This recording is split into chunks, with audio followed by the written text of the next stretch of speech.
The car keys hit Owen's open palm before either of us understood what was happening.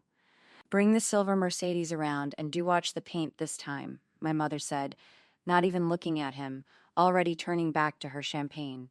Around the table, the laughter came soft and practiced. The laughter of people who summer somewhere with a name. Owen just looked down at the keys in his hand. Then he looked at me. I started to say he was my husband, not the valet, but she got there first. Oh, I know exactly who he is, Dolores. She smiled at her glass. That's why I gave him something he can actually do. 22 people heard it. Not one of them corrected her.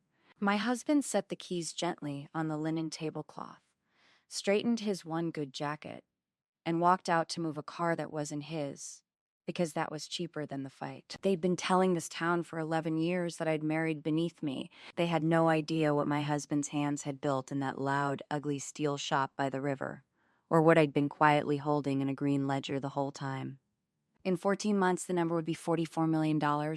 Before we get there, tell me in the comments where you're watching from tonight, and if you've ever been made small at your own family's table, hit subscribe and stay close. The drive home took 40 minutes on the county road, and Owen didn't say a word for the first 38 of them. I watched the dashboard lights, the pale green of the speedometer needle, and I counted the dark fields sliding past. I had been married to this man for 11 years. I knew the difference between his silences. There was the silence he kept when he was tired, which was soft and leaned toward me. There was the silence he kept when he was working through a problem in his head, which was tight and far away. And there was the one he kept that night, which I had only seen twice before. A controlled quiet, like a lid pressed down on something hot. At the junction for Route 9, he said it. "It's cheaper that way." I turned to look at him. His jaw was set. His left hand rested on the wheel, and the old burn scar on his forearm caught the dashlight, pale pink against the darker skin. I asked him what he meant. "Moving the car," he said. "No scene, no lawsuit. It's cheaper." He kept his eyes on the road. "Everything has a price. You learn to pick which ones are worth paying." I sat with that for the rest of the drive. I didn't know if he was talking about my mother or about something else entirely.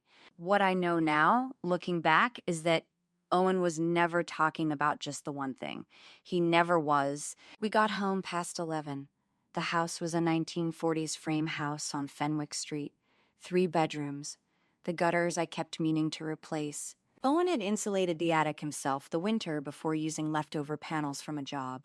My mother had toured it once in 2019 and used the word adequate as if she were being generous. She never came back. I used to be ashamed of that house. I used to see it through her eyes and feel the specific ache of having wanted more for myself and settled for less. I'm telling you this because you need to understand what I thought I knew about my own life at that point. What I thought I knew was wrong. Owen was in the shop by 5:30 the next morning. He always was. I followed at 7 after the dogs were fed and the one bill I couldn't automate was paid. And I drove the 2009 Ranger with the cracked passenger mirror down River Road to the building that didn't have a sign on the outside because Owen said the people who needed to find it already knew where it was. Cold water fabrication. 4,200 square feet of structural steel, pipe fittings, and a welding floor so loud on a full day that I kept foam earplugs in my jacket pocket from March to November. The shop sat on the bend in the cold water river where the old cannery used to be, and in winter the mist off the water sat against the corrugated steel walls until 9 in the morning. It smelled like iron filings and cutting oil, and on Fridays when someone brought breakfast, like coffee left too long on a hot plate. I had a small back office behind the fire door, a desk that had been a door before Owen put legs on it, and a green accounting ledger in a locking drawer with a key only I carried. 11 years of numbers lived in that ledger. I want you to understand what those years looked like from the outside and what they looked like from where I sat. From the outside, the dented truck, the guttered house, the shop with no sign, a husband in a gray work shirt who came home smelling like steel dust and didn't talk much at dinner parties. My sister Carolyn, who had married Grant and lived in the 4-bedroom on Sycamore with a heated pool, told our mother I seemed resigned. My mother agreed. Resigned, as if I had given something up and was learning to live with the loss. From where I sat, 4 years of contract work, slow, punishing, break even. Then a municipal bridge retrofit in 2020 that paid $218,000 and bought the CNC plasma cutter. Then two industrial clients in the same quarter, referrals from a structural engineer named Tomas Reyes who had worked with Owen in the 90s and trusted his welds the way you trust a person who has never once let you down. Then a pipeline subcontract in 2022 that Owen bid so clean and executed so precisely that the general contractor called me on my personal cell to say he had never worked with a fabricator that careful. I never showed my mother the ledger. I never explained the pipeline contract or the CNC machine or what Tomas had said on that call. Some part of me was still that 28-year-old standing at the altar trying to prove something to a room that had already decided. I know that now. I kept the books, I kept quiet, and I kept the green ledger locked. The bank letter arrived on a Tuesday in late October. A standard-sized envelope, return address in the upper left corner. Meridian Capital Partners, Chicago, Illinois. I was alone in the back office when I opened it. Owen was on the floor with his crew doing a cut and fit on a custom staircase for a client in Traverse City. I read the letter twice. Then I folded it in thirds the way my father used to fold documents, 2 creases firm, and I slid it into the inside pocket of my jacket against my ribs. The letter was not addressed to me. It was addressed to Owen. It referenced a meeting he had apparently taken in September while I thought he was at a 3-day industry conference in Detroit. But it referenced a timeline, it referenced a number. I did not tell Owen I had read it. I told myself I needed time to understand what it meant before I said anything. That was partly true. The other part was that after 11 years of running his books, I was not certain I knew everything my husband had been building. That question sat in my jacket pocket for 4 days. He drove a Range Rover that year, the charcoal one, and he parked it under the shop's single security camera the way people who know about cameras park somewhere else. I watched him walk in from my office window, the navy suit I later placed at approximately $6,000, the gold watch, the hair that never moved. Grant was Owen's older brother. He had spent 30 years in commercial real estate and had the handshake of someone who practiced it. He always called me D, even though I had asked him not to. He called Owen the craftsman when he was being fond and the mechanic when he wasn't. Just in the neighborhood, he said, stepping onto the floor with his hands in his pockets, scanning the space the way a man does when he's pricing what he sees. Wanted to check in? Owen wiped his hands on a shop rag and shook his brother's hand. They talked for 8 minutes about the staircase job, the weather coming in off the lake, a cousin's birthday neither of them wanted to attend. I made coffee. That's what I did. I made coffee so I could stand near the machine by the filing cabinet with a reason to be there and listen. Grant asked about the business. Casual. The kind of casual that takes practice. Good quarter, he said. Staying busy? Good, good. Grant rotated the watch on his wrist, a thing he did when he was thinking. Because I've been talking to some people, if you ever needed a hand with the financial side, a real structure, outside perspective, we're structured, I said. I handed him his coffee. He smiled at me. I'm sure you are, Dee. I went back to my office. Through the fire door glass, I watched Grant follow Owen toward the supply shelves. Then Owen's phone rang, and Owen stepped outside to take it, and Grant stood alone for approximately 90 seconds near the coffee machine. I watched him reach into his jacket pocket. I watched him take out his phone. I watched him angle it toward the filing cabinet, where the top drawer was open and the current client roster and the Meridian invoice folder sat in plain view. I did not walk back out. I wrote down the time in the margin of the green ledger in pencil, 2:14 p.m., Thursday, October 19th, faint enough that you'd miss it if you weren't looking. Then I unlocked the bottom drawer, moved the ledger there, and locked it again. Grant finished his coffee. He told Owen the staircase looked beautiful. He shook both our hands at the door and said we should all do dinner soon. Carolyn would love it.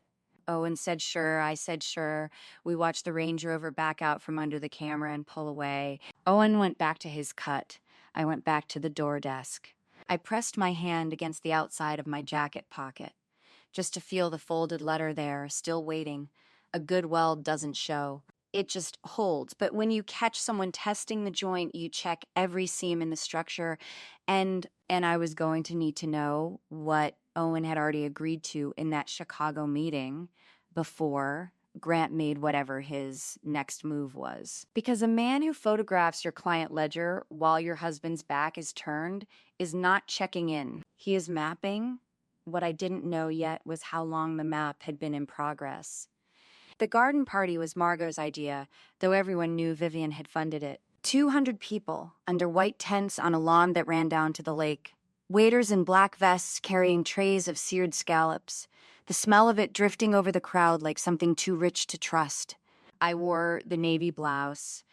Owen wore the gray work shirt because it was the only thing in his closet that wasn't stiff with steel dust, and I loved him for not pretending otherwise. Grant found the microphone at exactly the wrong moment, which is to say the moment he'd been waiting for all afternoon. He tapped the glass with that gold watch, the one I'd seen him buy with money that was never his, and the tent went quiet. "Friends," he said, cap teeth catching the string lights. "I don't usually make speeches, but some things are worth saying out loud." He talked about community. He talked about stewardship. He said the word responsibility 3 times in 90 seconds, and I started counting because counting kept my hands still. Then he got to it. "There's a business in this county that a lot of us grew up watching, Larkin Steel, and it breaks my heart to say it's struggling, so I've decided to step in to rescue a failing local business before it takes good jobs down with it." 200 faces turned, not to Grant, to Owen. That's the cruelty of a room like that. The way it knows exactly where to look. Owen didn't move. He held his glass of ice water and looked at the man on the little stage, and his jaw was the only thing in his whole body that showed anything, that one muscle working under the burn-weathered skin. "I want to tell you what failing means when Grant Marsh says it."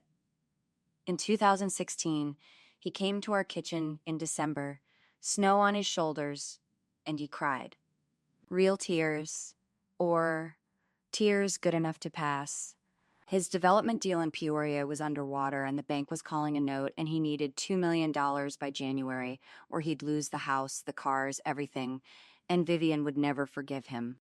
Owen looked at me. I looked at the green ledger already open on the counter. And we lent him $2 million against a promissory note I typed myself, 8%, due in full by December 2019. He never paid a cent. Not the principal, not the interest, not a single one of the 48 monthly payments he'd signed his name beside. 3 years came and went. When Owen finally asked him about it at Thanksgiving 2019, Grant laughed and said, "Owen, come on. That was practically family money. You don't put a clock on family." And Owen, because he is the better of the two of us, let it go. I did not let it go. I moved it. There's a difference, and the difference is why I'm telling you this story instead of another one. Wherever you're watching this from, a night shift, a kitchen table, a car in a parking lot you don't want to go home from, do me one small thing and tell me down in the comments. And if you've ever sat quiet in a room while someone lied about you to your face, you already know the taste of what I'm describing. Stay with me. This one turns. After the speech, people did that thing where they don't quite meet your eyes, but stand close enough to seem kind. Margot's touched my arm and said, "It's so generous of Grant, isn't it?" And I said, "Deeply," and meant nothing by it that she would have wanted to hear. Vivian didn't touch my arm. Vivian floated over in a cream blazer with her cold, pale blue eyes, and looked at my blouse the way you look at a stain, and said, "We always said Dolores married beneath her. But at least now the beneath part gets sorted out properly." She smiled with her thin, pinched lips. "For everyone's sake, I have been poor, not the kind of poor that becomes a charming story later. The kind where you learn the exact date the electricity gets shut off and you plan your week around it.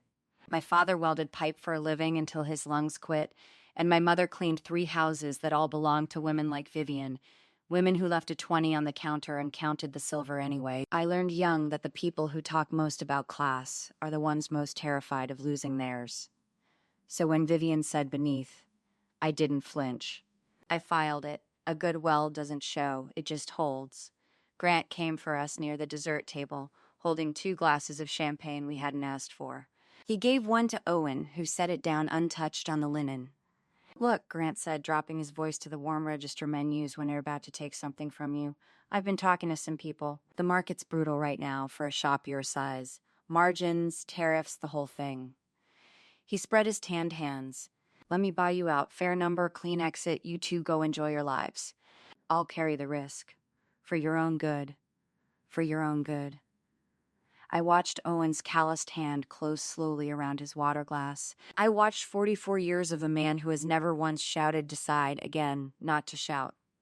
Well, think about it, Owen said, and Grant clapped him on the shoulder like he'd already won and walked off into the light with Vivian on his arm, and I stood there memorizing the way the two of them fit together, one lie leaning on another. Owen didn't speak on the drive home.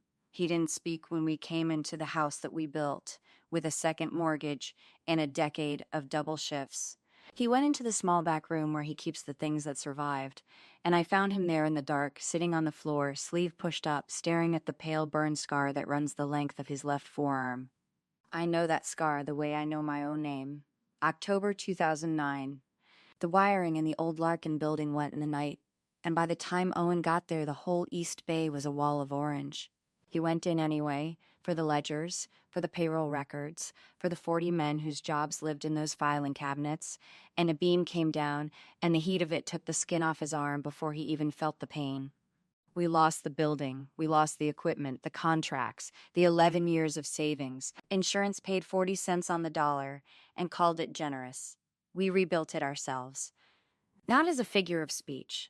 Owen welded the new frame with his own scarred hands, and I ran the books on a desk made from a door laid across two sawhorses, the same door desk I use today, because I never let us throw it out. It took 4 years to claw back to break even. It took 9 to become the shop that Grant Marsh now stood on a lawn and called failing.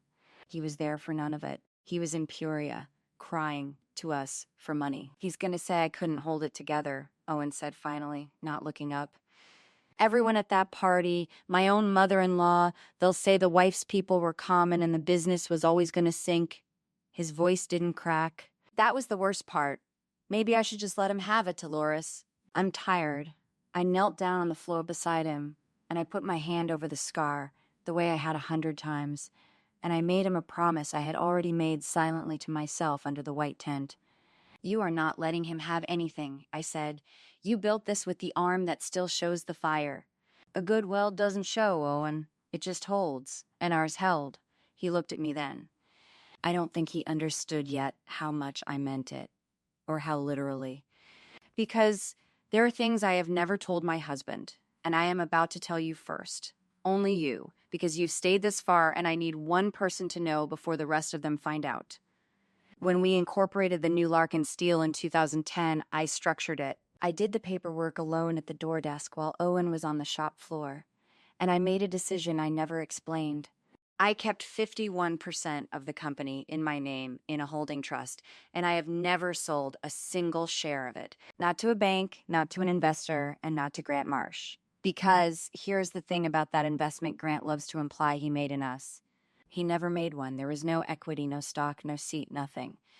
There was a $2 million loan he begged for in a snowstorm, and a promissory note with his signature on it that I have kept, unaltered and unforgiven, in the green ledger in the second drawer for 8 years. His speech about rescuing a failing business was built on a debt he still legally owes us, plus interest, and does not know I can still call. I got up off that floor and I went to the second drawer, and I opened the green ledger to the page, and I ran my finger down the numbers one more time, in the dark, the way you check a seam, and that was the moment the phone rang, 9:40 at night. A number from Chicago I didn't recognize. I almost let it go. But something in me, the same something that kept the door desk, the same something that never tore up that note, picked it up. Mrs. Larkin, a man's voice said, crisp and careful. My name is Peter Voss. I'm a lead underwriter with Halden Crane. I'm sorry to call so late, but I've spent 3 weeks looking at your company's numbers, and I need to ask you something before anyone else gets to you first. A pause. Have you and your husband ever considered taking Larkin Steel public? I stood in the dark with the green ledger open in one hand and Grant's unpaid signature under my thumb, and I did not say a word for a long moment. Because in the next room, Owen still thought we were about to lose everything, and I had just heard the sound of the ground shifting under the wrong man's feet. I told Peter Voss I would call him back in the morning. That's all I said. Then I hung up and stood in the kitchen listening to Owen's breathing from the bedroom. That slow, even rhythm he gets when he's exhausted all the way down to the marrow. He had been working 14-hour days since June. The burn scar on his left forearm had been bothering him again. I could tell because he'd been rubbing it without noticing, the way he always does. I watched him sleep for a moment through the door frame, and I made a decision I did not tell him about. I called Peter Voss back at 7 the next morning. He spent 40 minutes asking careful, precise questions about revenue cycles, the terms of our original financing note, and who held what percentage of which class of shares. At the end, he said, "Mrs. Larkin, whoever prepared your cap table documentation deserves a raise." I told him my husband and I had done it together, sitting at a kitchen table on Clybourne with a used accounting textbook and a lamp that buzzed. He said, "That's good to know." Something in his voice made me write that phrase on a notepad and draw a circle around it. I didn't know yet what it meant. If you've ever watched someone try to maneuver around you and realize they think they're invisible, drop a comment and tell me where you're watching from. And if this story is hitting somewhere close, stay with me because we are nowhere near the end. 3 weeks after that call, something shifted in the air around the Delaney family. I want you to notice the timing because I noticed it. Peter Voss contacted us on a Thursday in late August. The following Monday, Vivian called my cell phone for the first time in 4 years. "That Owen's number." "Mine." "Dolores, sweetheart," she said. And her voice had gone warm the way marble goes warm in direct sunlight. "It takes a long time, and then it's almost convincing. I've been thinking about you both. I'd like to have you for dinner Friday." Nothing formal. Nothing formal meant the dining room with the Murano chandelier and the Wedgwood china she had once told me not to touch. Owen thought it meant a thaw. He pressed a good shirt and said, "Maybe they finally get it, Lore." I looked at the shirt. I looked at the calendar. I looked at the 3-week gap between Peter Voss's call and this invitation, and I didn't say what I was thinking. I just said, maybe. Grant met us at the door with a bottle of Barolo. He called Owen brother twice before we'd sat down. He asked me about my translation work. I still take Portuguese to English contract work, always have. It kept us from going under in the lean years. And he seemed genuinely curious, the way a man is curious when he needs you to trust him. Vivian made orsobuco. She touched my arm twice during dinner. After dessert, she said she hoped I knew she was proud of what Owen had built. The next 3 weeks were all like that. Dinners. A Sunday at the house in Barrington. Grant taking Owen golfing. I smiled and ate the food, and I kept my voice level, and I started making phone calls of my own. The first one was to a woman named Carol Hewitt, who had processed loan paperwork at the bank that held our original operational line of credit back in 2017. Carol and I used to carpool when we both worked off Route 83. She owed me nothing, but she was honest, and honesty cost people things sometimes, and Carol knew that better than most. I didn't ask her for records. I asked her, carefully, whether she had noticed anything unusual about the recent inquiries from the Halden Crane Group regarding Larkin Steel.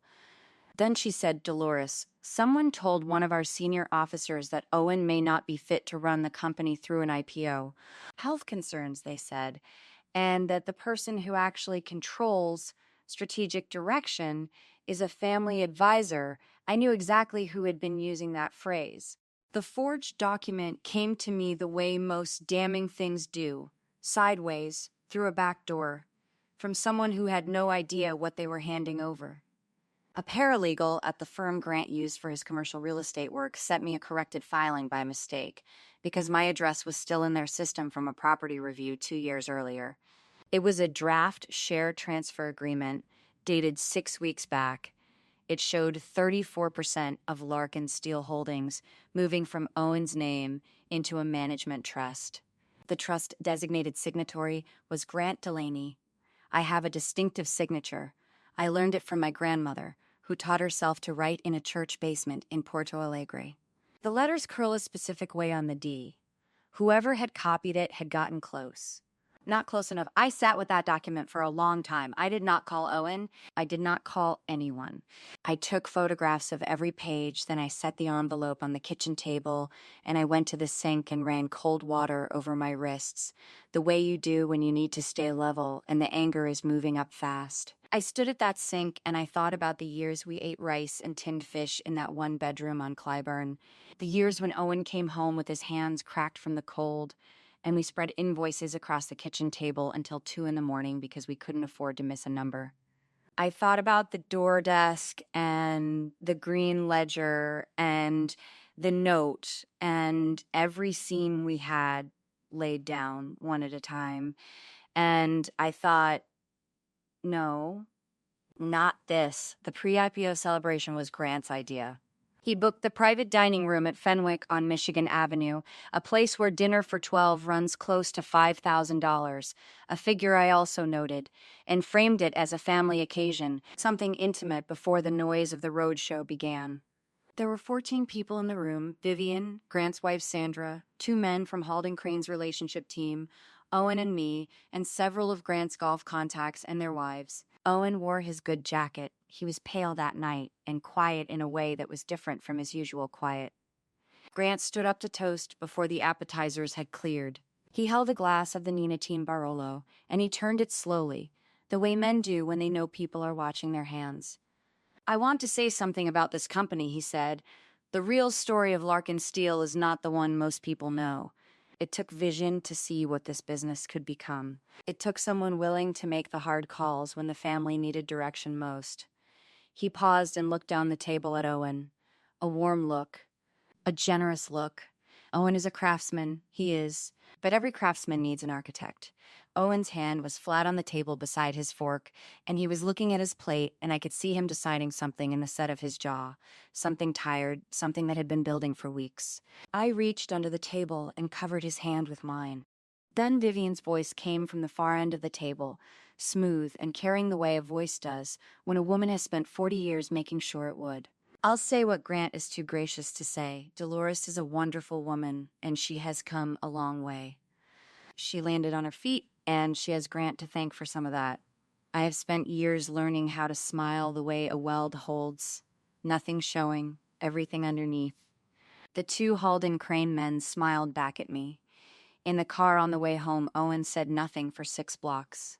"Then maybe we should just sell. Take what they're offering, put it somewhere clean, and be done with all of it." He was rubbing the scar on his forearm. "I'm tired, Lore. I'm so tired." He looked at me in the dark of the car. Something in my voice stopped him. I called Renata Souza at 7:45 the next morning. Renata and I met in 2004 in a securities law seminar at a community college on the South Side that ran on Thursday evenings and smelled like old carpet and burnt coffee. We were both there because we couldn't afford to be anywhere better, and we both knew it. Those were the same rice and tin fish years. Renata went on to pass the bar on her second attempt, build a practice in Wicker Park, and become the person I trusted with anything I could not afford to get wrong. I told her what I had. She was quiet, then said, "Send me the photograph of that transfer document. Don't touch the original." While I waited, I laid the green ledger, the original financing note dated March 3rd, 2016, and the ownership certificates across the kitchen table in chronological order, the way you arrange pieces before you put something back together correctly. Every document was original. Every signature was real. Renata called back in 37 minutes. "The D is wrong," she said. Whoever did this was working from a photocopy maybe 2 generations out from an original. "A document examiner will confirm it in 48 hours. A short pause. "There's also a metadata timestamp on the digital draft. We can pull that in Discovery. Whoever filed this at Grant's firm was not careful at..." I wrote down metadata timestamp. I wrote down 48 hours. Then my phone buzzed on the table next to the ledger. A text from Grant's number. He had never texted me directly. Not once in 4 years of being family. I read it twice before I believed it. I set the phone down and looked at all of it together. The note, the ledger, the forged consent, and those 6 words. I thought about the Fenwick dinner and the toast and the nods from the Halden Crane men and what they had been told about who built this company and who had not. They were about to learn something different, but I had to move before the roadshow locked their version of the story in place, because once those bankers were committed, correcting the record would take time Larkin Steel did not have. Renata had given me 48 hours. I had 39 left. Renata called at 7:14 the next morning. I was already at the kitchen table with the ledger open and a second cup of coffee going cold beside it. The original, she said without greeting. The 2011 Founders Agreement with both your signatures and the equity schedule. I need you to tell me you have it. I know where I filed my copy, I said. Renata, I've had it since the day we signed it. There was a pause on her end that felt longer than it was. I pulled the Larkin Steel entity records this morning. Whoever filed the last amendment to the operating agreement, and that filing is dated March 2019, not coincidentally 2 months before Owen's accident, someone substituted a clean version of that agreement, the one showing equal partnership. Your original, the one from November 2011 with the actual equity split, is not in the state filing. It's not in the escrow file we archived. And I have reason to believe Grant's people have been through 2 of our shared document vendors in the last 60 days.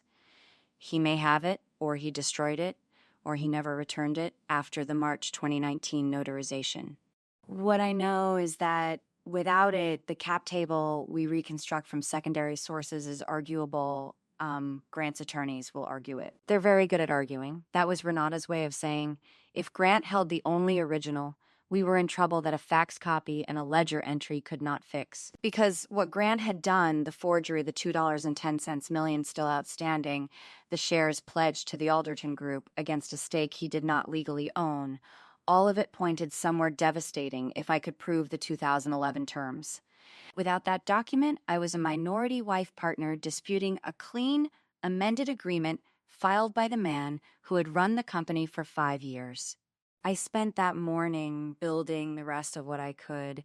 The forged consent form was dated June 14th, 2022, 3 weeks before Owen woke from the second surgery, and was told by a nurse that Dolores had approved the board restructuring. He hadn't asked me about it, he thought I knew. That was the quiet cruelty of it. Grant had used my name to do something Owen believed I'd agreed to, and neither of us had compared notes until the ledger surfaced.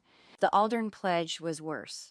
Grant had taken a loan of $400,000 in October 2023, collateralized by a 22% stake in Larkin Steel. The problem was that those shares had never been allocated to him in the original structure. Under the 2011 agreement, Grant's consulting equity, 8% vesting over 4 years, had been forfeited when he missed the 2013 performance threshold. Owen had documented it. I had documented it. But Grant had walked around for 11 years acting as though it still existed, because no one had formally corrected the assumption, and because Owen, who trusted people longer than he should have, had never filed the forfeiture. I had the threshold letter, dated February 2014, in Owen's files. I had the consulting agreement itself. I had the ledger showing no equity distribution to Grant after year 1. What I did not have was the 2011 agreement with the original equity schedule, the one that showed Grant's stake was contingent and vesting and already gone by law. At 11:47 that morning, my phone buzzed with an email from the Larkin Steel registered corporate address. It was a notice of an emergency board meeting called by Grant Hessler under the emergency provisions of the current operating agreement, the clean 2019 version, the one without my original terms. The vote was scheduled for the following morning at 9 a.m. The agenda had 2 items. Item 1, ratification of the roadshow terms. Item 2, removal of Dolores Larkin as a board director, pending resolution of a dispute over her standing.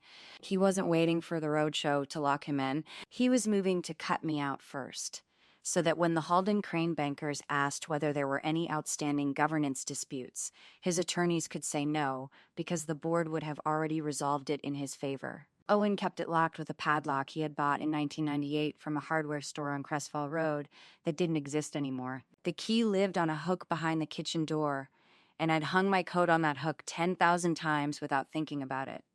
The workshop smelled the way it always had, iron and cutting oil and the faint char of old welds, a smell I'd stopped noticing the way you stop noticing the sound of a refrigerator running in the next room. I didn't know exactly what I was looking for. I knew Owen. When something mattered to him, he didn't file it. He didn't put things in folders or label boxes or send emails to himself. When something mattered to Owen, he built it a home. I stood in the middle of the workshop and looked at 12 years of his hands.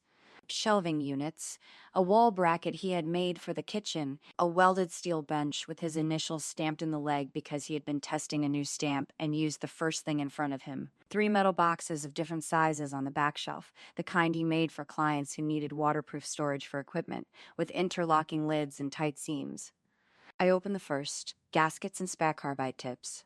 I opened the second, 2 folded documents that turned out to be the warranty records for the TIG welder and a receipt from 2007. The third box was heavier than the other 2. The lid was welded shut. Owen had not welded the lids on the first 2 boxes. I got the angle grinder from the bench. I'm not Owen. I don't have his eye or his wrist. And the first pass took off more than I meant it to. But the seam cracked and I worked a flathead under it, and I opened the box on the steel workbench under the fluorescent light with my palms cut from the lid's edge and my heart going too fast to count. A legal envelope, sealed. On the front, in Owen's printing, block letters, the way he printed when something was serious. D, if something happens. My hands were shaking. I'm not ashamed of that. Inside was the original 2011 Founders Agreement for Larkin Steel Fabrication LLC, notarized November 9th, 2011, with both signatures on page 14. And on the equity schedule, attached as Exhibit A in plain typeface, Dolores Reyes Larkin, 51%. Owen Patrick Larkin, 41%. Grant Allen Hessler, 8% consulting equity, subject to performance threshold dated December 31st, 2013. And behind it, in Owen's handwriting on a yellow legal pad page, 3 sentences. The threshold was not met. Grant knows. He asked me not to record it. Owen had known for 11 years that Grant was holding a stake he wasn't owed. He had chosen not to record it because Grant was his old friend, and because Owen believed that a man who knew he was being forgiven would eventually behave like it. That was Owen's particular faith, the one I had argued with and the one I had loved. That a person given enough room would grow into the better version of himself. Grant had used that room to plant a forgery and file a clean amendment while Owen was still in a hospital bed. I photographed every page. I emailed the full set to Renata at 6:17 p.m. She called back in 4 minutes. She was quiet for a moment. Get some sleep. Be in the conference room on the 4th floor of our den partners at 8:30 tomorrow. Not 9, 8:30. I want to be set up before Grant's people walk in. I did not sleep. I sat at the kitchen table with the legal pad page in front of me and read Owen's 3 sentences until I had them memorized. And then I read them again, because reading them felt like the closest thing I had to a conversation with him about what was coming. I was in that conference room at 8:15 with Renata and her associate Priya, who had printed everything in triplicate and organized it into 2 folders, one red, one gray, with numbered tabs. The room smelled of fresh coffee and the particular controlled quiet of a place where serious things are about to happen. I sat with my hands folded on the table and I looked at the door. Grant arrived at 8:58 with 2 attorneys and Vivian, who swept in wearing the cream blazer and the expression she wore when she believed a room already belonged to her. She looked at me once briefly and then looked away with the small, composed smile of a woman who has already written someone out of the picture and is only waiting for the paperwork to confirm it. Grant sat down across from me. He had the gold watch. He had the slicked hair and the capped teeth and the full, easy posture of a man who believes the morning is already going the way he arranged it. He opened his leather portfolio and set a document on the table with a small, deliberate motion, like a card being laid face up. "We can keep this clean," he said. "I've drafted a separation agreement. Fair buyout. 18 months, you keep the family name on the masthead, if that matters to you." I looked at the document. I looked at him. I reached into the gray folder and set the real cap table on the table between us. "Let's talk about what's actually true," I said. He looked down at it. The equity schedule, the November 2011 signatures, the performance threshold clause, his own name, in plain type, at 8%, vesting contingent forfeited as of February 2014. The shares he had pledged to Alderton in October 2023 against a stake that had not legally existed for 9 years. The color left his face the way water drains through sand, not all at once, just steadily, until there was none. Vivian's hand moved to her forearm as though she had suddenly felt cold. One of Grant's attorneys leaned in and said something into his ear so quietly I couldn't hear it, but I watched Grant's jaw tighten and his eyes come back up to mine, and in them I saw the calculation happening. How much I had, how far back it went, whether there was still a version of this morning where he walked out intact. There was no version. I could see him searching for it, and I let him search, because the not finding was part of what I had come for. Grant, I said, and my voice didn't rise, on October 19th, you pledged 8% of Larkin Steel to Alderton Capital as collateral against a personal bridge loan of $2 million. You represented those shares as unencumbered and current. They weren't yours to pledge. They stopped being yours on February 3rd, 2014, when the fabrication division missed the revenue threshold in Clause 9 and your vesting lapsed. You signed the amendment that day. I have your signature on it. I slid the second folder across the table. It stopped against his water glass. That's securities fraud against Alderton, and it's a material misrepresentation to the underwriters sitting at this table right now, I said. The pledge is in the S1 disclosure schedule as a clean lien. It isn't clean. It's a lien on nothing. The lead underwriter, a woman named Priya Nair from the bank running the offering, had gone very still. She pulled the folder toward her without asking permission and opened it, and I watched her eyes track down the amendment page, then over to the S1 exhibit I'd tabbed, then back again. She didn't say anything. She just took out her phone and set it face up on the table like a witness she'd want later. There's the other matter, I said. The March invoices. Vivian spoke for the first time. Dolores. My name in her mouth was a warning she no longer had the authority to issue. Whatever you think you're doing, I'm reading the record, Vivian. I didn't look at her. I looked at the board. In March 2019, Larkin Steel booked $410,000 in receivables from Coil Fabrication in Beaumont. Coil Fabrication dissolved in 2017. The invoices were generated to inflate quarterly revenue ahead of the bank's covenant review. Grant approved them. His initials are in the corner of each one. I have all 6. The forgery was the part that made the room turn. Fraud against a lender is abstract to a table full of directors. A forged invoice with a dead company's name on it is something they can hold. I saw 2 of them exchange a look, and I saw the newest board member, a retired judge named Halloran who joined in 2022 and had never liked Grant's smile, sit back and fold his hands. The note is callable on default, I went on. Alderton's default triggers include material misrepresentation of collateral. I bought the note on Tuesday. I own it now. I'm calling it. $2 million plus accrued, due at close of business Friday.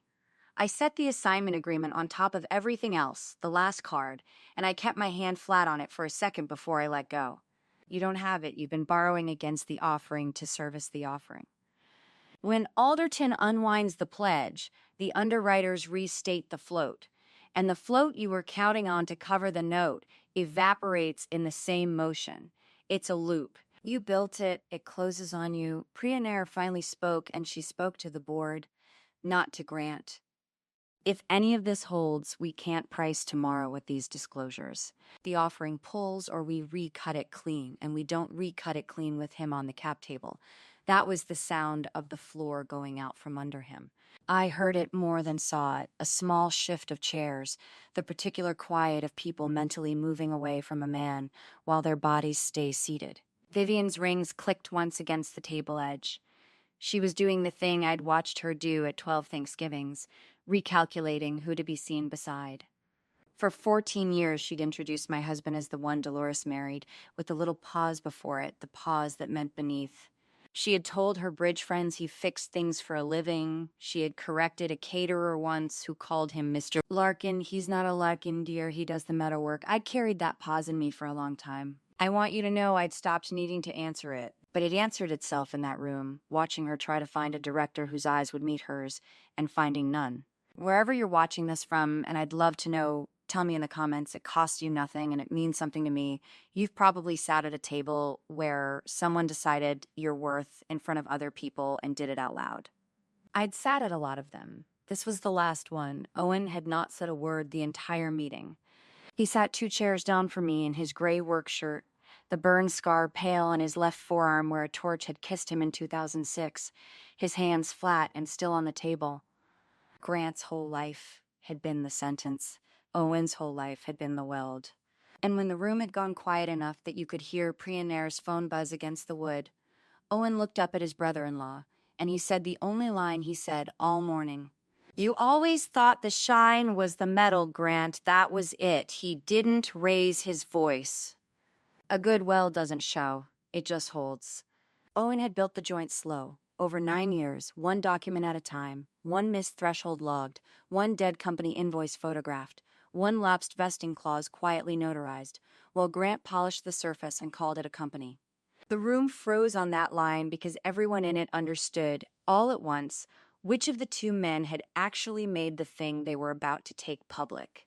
The board went into executive session at 11:40. They came out at 1:15.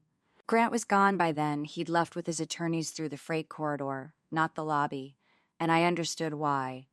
Halloran read the resolution himself. Grant Larkin was removed as an officer and director effective immediately, referred for the invoice matter to counsel and, if counsel advised, to the district attorney. The Alderton note stood, the estate would have to satisfy it.